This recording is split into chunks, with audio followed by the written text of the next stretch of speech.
Good morning students, welcome to our class. Today we are going to discuss about RBSc class 12th English की जो book है rainbow, उसका chapter number 2 जिसका topic title है room 10/8 room 10/8 यानी 10/8 का एक कमरा। ठीक है, तो इसके बारे में आज अपन ये राजस्थान बोर्ड का जो क्लास 12th का अंग्रेजी का इस बार का सिलेबस है उसका चैप्टर है। तो इस चैप्टर के बारे में सबसे पहले अपन देखते हैं इसके राइटर कौन है और उसके बाद इस लेसन में क्या बताया गया है। सबसे पहले इस पे डिस्कस करते हैं, उसके बाद अपन चैप्टर को कंटिन्यू करेंगे लाइन बाय लाइन। तो सबसे पहले देखो के.एस. दुग्गल इसको लिखने वाले हैं। के.एस. दुग्गल कौन है? देखो, KS. Duggal is an renowned Indian writer, बहुत ही जाने माने भारतीय लेखक हैं। Who rights in English and Punjabi, जो कि दोनों लैंग्वेजेस में लिखते हैं, इंग्लिश में भी लिखते हैं और पंजाबी में भी लिखते हैं विद इक्वल ईज, यानी बहुत दोनों बराबर आसानी से दोनों भाषाओं में एक्सपर्ट है। He is versatile and propelled, यानी वो बहुत ही ज़्यादा एनर्जेटिक और मतलब प्रफुल्लित ऑथर में जो है अपनी अलग पहचान बनाई हुई है। As an author his output is immense and valuable, और एक ऑथर के रूप में उनका जो आउटपुट है, जो उन्होंने लिखा है, वो बहुत ज़्यादा इमेंस का मतलब विस्तृत है, एंड वैल्यूबल का मतलब बहुत ज़्यादा मूल्यवान है। He has penned more than 500 short stories, 10 novels, 50 short plays and 7 plays, besides several work of literary criticism। अब देखो, बहुत कुछ लिखा है। पेन का मतलब लिखा है, 500 से ज़्यादा स्टोरीज लिख चुके हैं वो, 10 नॉवल लिखे हैं, 50 शॉर्ट प्लेज लिख लिए, 7 प्ले लिख दिए, इसके अलावा कई सारे लिटरेरी क्रिटिसिज्म लिखे हैं। इस प्रकार से बहुत बड़े राइटर हैं। And 2 volumes of verse and his autobiography, इसके अलावा 2 वॉल्यूम ऑफ वर्स यानी कविताओं के 2 संग्रह, इसके अलावा अपनी ऑटोबायोग्राफी भी लिखी है इन्होंने। He is a recipient of several prestigious award and has also been decorated with Padma Bhushan, कई सारे इनको प्रेस्टिजियस अवार्ड मिले हैं और पद्म भूषण से भी इनको नवाजा गया है। अब देखो इस लेसन में क्या बताने की कोशिश की है इसने। This lesson is based on the theme of generation gap, ये जो लेसन है ये जनरेशन गैप जो है यानी पीढ़ी का अंतर जो है उस थीम पर बेस्ड है, which is emerging as a serious threat to our social fabric, जो कि हमारे सामाजिक ताने बाने में एक बहुत ही बड़ी जो है समस्या के रूप में, प्रॉब्लम के रूप में सामने आ रही है। The story highlights how complacency, possessiveness, lack of proper understanding and mutual love and care can widen this gap। और ये स्टोरी ये बताती है कि किस प्रकार से जो है complacency, possessiveness, lack of proper understanding और mutual love और care से इस खाई को widen this gap, इसने कितना चौड़ा बना दिया है। The writer voices his grave concern over the growing tendency of ill-treating one's own parents, और यहाँ राइटर जो है इस बारे में बहुत चिंतित है कि जो अपने खुद के बूढ़े बुजुर्गों के प्रति जो व्यवहार है, लोगों का जो बुरा बर्ताव किया जाता है अपने बुजुर्गों के साथ, इस बात से and grand parents by the modern fashionable society, और उनके पोतों के द्वारा जो कि मॉडर्न फैशनेबल सोसाइटी के नाम से मतलब अपने आप को मॉडर्न कहते हैं, फैशनेबल कहते हैं। It is a thought provoking story written in a satirical vein, और ये जो है बहुत ही सोचने वाली, विचार करने वाली कहानी है, जिसको एक सटायर के रूप में, एक व्यंग्य के रूप में इन्होंने प्रदर्शित किया है। इनका मुख्य उद्देश्य जो है जनरेशन गैप का जो इश्यू है इसके ऊपर ध्यान आकृष्ट करवाना, और किस प्रकार से हमारे जो ओल्ड एज पेरेंट्स हैं उनकी केयर के प्रति जो नेग्लेंसी है, उस नेग्लिजेंसी के प्रति जो है इन्होंने ध्यान आकृष्ट करवाने का प्रयास इस स्टोरी के माध्यम से किया है। देखो अब अपनी स्टोरी को पढ़ते हैं, क्या है स्टोरी में। This room might be 10/8 said Mrs. Malik, pointing to a square in the draft plan lying on the table before them। अब देखो ड्राफ्ट बन रहा है, भाई मकान बनाने का कोई ड्राफ्ट बन रहा है, तभी कह रही है दिस रूम, ये कमरा माइट बी 10/8, भाई ये कमरा जो है 10/8 का बन सकता है, said Mrs Malik, Mrs Malik कहती है पॉइंटिंग यानी इशारा करते हुए to a square in the draft plan, draft plan के अंदर जो एक स्क्वायर बनाया हुआ है उसमें भी इसको जो है ये स्क्वायर, इसको आप क्या बना सकते हो 10/8 का रूम बना सकते हो, like on the table, table के ऊपर जो उनका नक्शा बना हुआ है बिफोर देम, उनके सामने। It was the third time that she had made this suggestion, और ये नक्शा देखते हुए ऐसा तीसरी बार हुआ है कि उन्होंने यही सुझाव दिया है। It seemed it didn't register on either her husband और an architect engaged to design the house, और उसको ऐसा प्रतीत हो रहा है कि न तो इसको उसके हस्बैंड ने इसकी तरफ ध्यान दिया, नहीं जो आर्किटेक्ट है, जो नक्शा बनाने वाला व्यक्ति है, उसने जो कि इस घर के डिजाइन को बनाने में एंगेज है, व्यस्त है। The Maliks were going to have a house of their own in Delhi, अब ये जो मलिक फैमिली है, मलिक परिवार जो है, ये अपना खुद का घर बनाने जा रहे हैं दिल्ली के अंदर। They had purchased a plot in the most fashionable colony of the town some time ago, और उन्होंने एक प्लॉट खरीद लिया था कुछ समय पहले, जो कि सबसे मोस्ट फैशनेबल कॉलोनी कही जा रही थी दिल्ली में, वहाँ कुछ समय पहले इन्होंने प्लॉट खरीद लिया था। Now that they were posted back in Delhi, they thought they might as well have the house built, और अब उनकी ट्रांसफर फिर से जो है, पोस्टिंग फिर से दिल्ली में आ गई थी, इसलिए अब उन्होंने सोचा कि वे क्यों नहीं यहाँ मकान बनवा लिया जाए, घर बनवा दिया जाए। प्लॉट पहले खरीद लिया था, अब वापस जब पोस्टिंग दिल्ली में हो गई तो उन्होंने सोचा क्यों ना इस प्लॉट को यूटिलाइज कर लिया जाए और यहाँ पर घर बनवा दिया जाए। In her heart of hearts Mrs. Malik also decided that after completion of the house, she would stay back in Delhi even if her husband was transferred to another station. In her heart of hearts, यानी अपने मन ही मन में Mrs. Malik also decided, Mrs. Malik ये तय कर चुकी थी that कि after completion of the house, यानी घर के पूरा होने के बाद She would stay back in Delhi, वह दिल्ली के अंदर ही रहेगी, दिल्ली में ही रहेगी, even if her husband was transferred to another station, चाहे उनके पति का ट्रांसफर भले ही किसी दूसरी जगह हो जाए, लेकिन वो दिल्ली में ही रहेगी, यानी इस बार जो है उनके हस्बैंड के साथ वो नहीं जाएगी। She was sick of their postings, यानी बार बार पोस्टिंग आने से वो तंग आ चुकी थी, उब चुकी थी।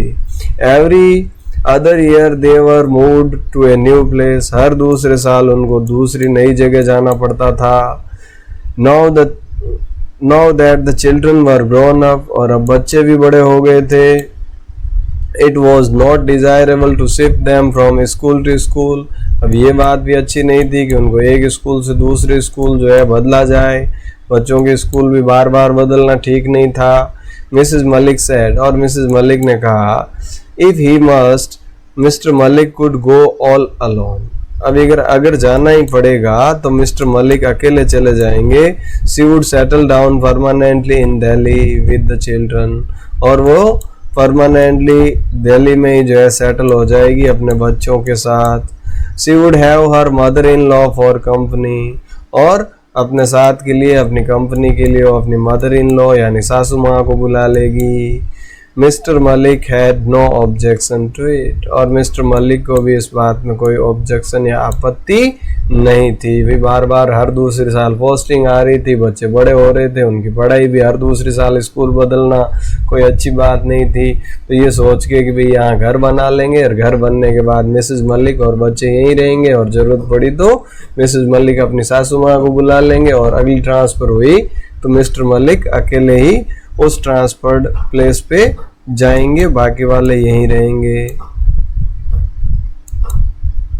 अब देखो ये डिस्कस चल रहा है, और रूम का जो मकान का जो नक्शा है वो टेबल पे पड़ा हुआ है। अब डिस्कशन चल रहा है, फिर से देखो, this room might be 10/8, Mrs Malik repeated.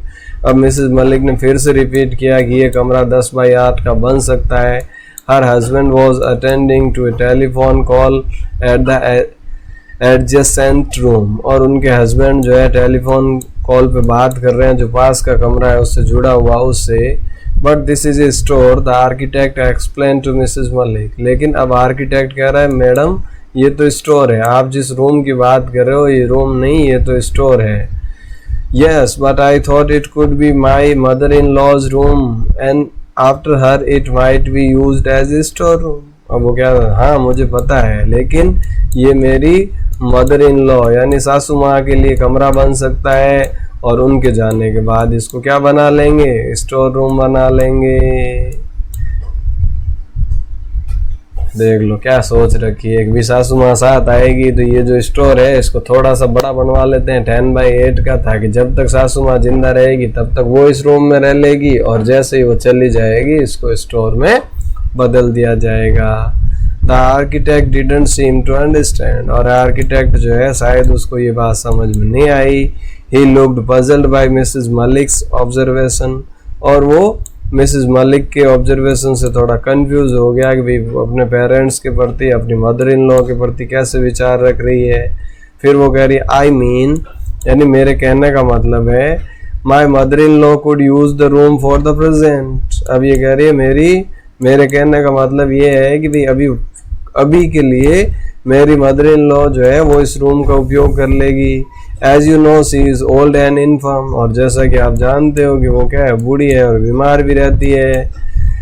C isn't going to be there for and after her it could be converted into a store room. भाई she isn't going to be there for, और इसीलिए वो यहाँ रह लेगी, और जब ये चली जाएगी इसके बाद इसको कन्वर्ट कर दिया जाएगा स्टोर रूम में। एंड मिसेस मलिक एक्सप्लेन्ड हॉटिली, और मिसेस मलिक ने ये बातें जो है बड़े ही गर्व से कही। मिस्टर मलिक जॉइंड देम, अब मिस्टर मलिक भी बात करके आ गए थे टेलीफोन पे, तो उन्होंने भी ज्वाइन कर लिया। It seems while taking on the telephone he had also given thought to the suggestion, और ऐसा प्रतीत हो रहा है कि टेलीफोन पे बात करते हुए भी उन्होंने भी जो है ये सजेशन सुना था, और उनका भी विचार थोड़ा उन्होंने इस पे ध्यान दिया था।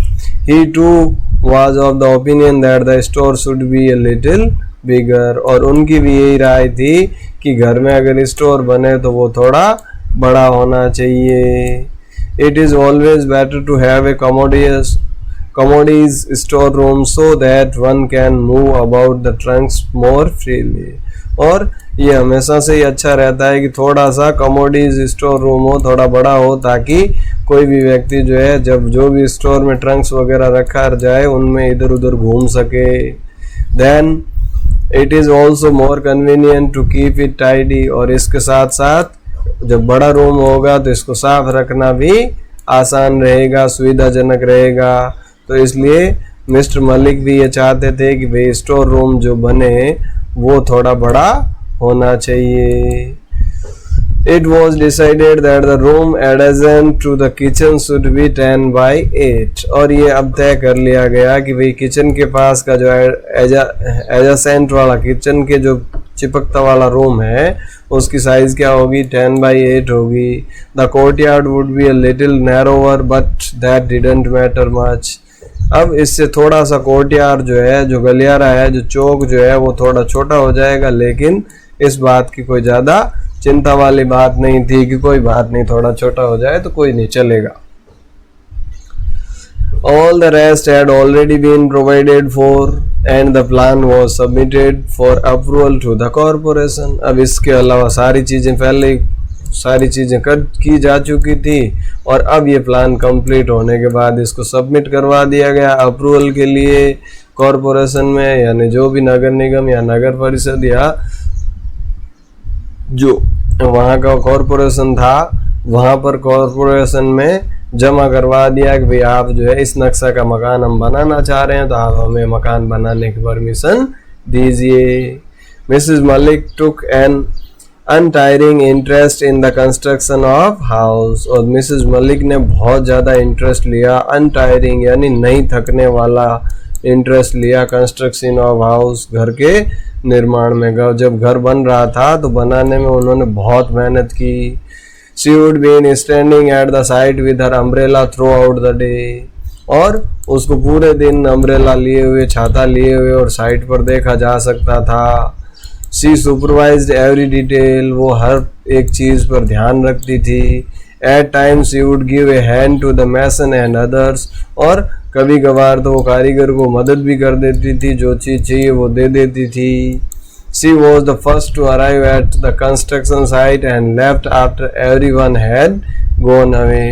और वो पहली होती थी जो कंस्ट्रक्शन साइट पे सबसे पहले पहुंचती थी और सबके जाने के बाद वहां से आती थी, यानी घर बनवाने की पूरी जिम्मेदारी को बड़ी बखूबी निभा रही थी, हर एक चीज़ को ऑब्जर्व करके और बहुत ही तरीके से काम करवा रही थी। She ensured that there was no wastage of material and labor did not idle about, और वो इस बात को सुनिश्चित करती थी कि जो भी मटेरियल काम आ रहा है वो वेस्ट नहीं हो और जो लेबर आ रहे हैं वो आइडल नहीं बैठे, बेकार नहीं बैठे। Before long the house was completed. Mrs. Malik insisted that she would have new furniture made for the house. अब जब घर कंप्लीट हो गया, before long the house was completed, जब घर कंप्लीट हो गया, मिसेज मलिक इंसिस्टेड, यानी मिसेज मलिक ने ये बात जोर देकर कही, इस बात पे जोर दिया कि she would have new furniture made for the house, कि वो घर के लिए नया फर्नीचर बनवाएंगे। She would not let the old furniture enter the new house, वो इस नए घर में पुराने फर्नीचर नहीं लाएंगी। Not a piece of it, इसका एक भी टुकड़ा नहीं, भाई एक भी पुराना फर्नीचर नए घर में नहीं लाएगी। जो भी फर्नीचर बनेगा वो फर्नीचर पूरा का पूरा घर के लिए नया बनेगा। They were still in the midst of the plans to shift when they learned that the house had been acquired by the government. अब जब घर तैयार हो गया और वो ये प्लानिंग कर ही रहे थे कि भाई घर में कब शिफ्ट होना है, कैसे शिफ्ट होना है, तभी उनको ये पता चला कि घर तो जो है गवर्नमेंट के द्वारा एक्वायर्ड कर लिया गया है, गवर्नमेंट की किसी ऑफिस के लिए ज़रूरत थी और उसके लिए इस हाउस को एक्वायर कर लिया गया है। मिसेस मलिक वॉज फ्यूरियस, अब मिसेस मलिक को बड़ा गुस्सा आया कि ऐसा कैसे हो गया। But the next moment when mister Malik mentioned the rent assist, she questioned down, लेकिन जब अगले ही क्षण मिस्टर मलिक ने किराए के बारे में बात की कि भाई इतना रेंट हमें मिलेगा, तो अब उसको थोड़ा सा रिलीफ मिला। महिलाओं के लिए सबसे फर्स्ट प्रायोरिटी क्या है? अच्छे पैसे आ रहे हैं तो कोई दिक्कत नहीं है, नहीं तो नहीं देना। While supervising the construction of the house, she had cultivated love for her neighbors and made friends in the colony. अब जब वो घर का सुपरविजन करने जा रही थी, जब वो कंस्ट्रक्शन का काम चल रहा था, तो उसने अपने आस पड़ोस के जो नेबर्स थे उनसे भी अच्छे खासे रिलेशन बना लिए थे, उनके साथ भी दोस्ती और प्रेम का व्यवहार उन्होंने किया, क्योंकि उनको पता था कि भाई हमें इसी कॉलोनी में रहना है, शिफ्ट होना है, तो पड़ोसियों के साथ अच्छे रिश्ते रहेंगे तो आसानी से यहाँ रह पाएंगे। She thought of various plans for doing up the house, और उसने बहुत सारे प्लान्स सोचे थे कि भाई घर में ऐसे करेंगे, इस तरीके से ये चीज़ होगी, ऐसा होगा। Everything had to be forgotten, लेकिन अब सब कुछ भूलना पड़ेगा। तो इस प्रकार से, किस प्रकार से जब वो नक्शा सबमिट हुआ और उसके बारे में चर्चा की गई और घर बनाने का काम शुरू हुआ, मिसेस मलिक सुपरविजन करने लगी। जैसे ही घर पूरा हुआ और शिफ्ट होने के बारे में प्लानिंग हो ही रही थी, तभी गवर्नमेंट ने एक्वायर कर लिया। अब मिसेस मलिक जो है पहले तो बड़ी उदास हुई, गुस्सा हुई, ऐसे कैसे हो गया, लेकिन जब किराए की बात सुनी तो थोड़ा उसको कंसोलेशन मिला, थोड़ी सांत्वना मिली और उसने एक कंस्ट्रक्शन के समय अपने पड़ोसियों से भी बेहतर संबंध बनाए थे और बहुत कुछ सोचा था। लेकिन अब जब घर गवर्नमेंट ने एक्वायर कर लिया तो उसको ये सारी चीज़ें भूलनी पड़ेगी। इस प्रकार से आज के सेशन में इतना ही, कल इससे आगे पढ़ेंगे। तब तक के लिए थैंक यू। जय हिंद, जय भारत।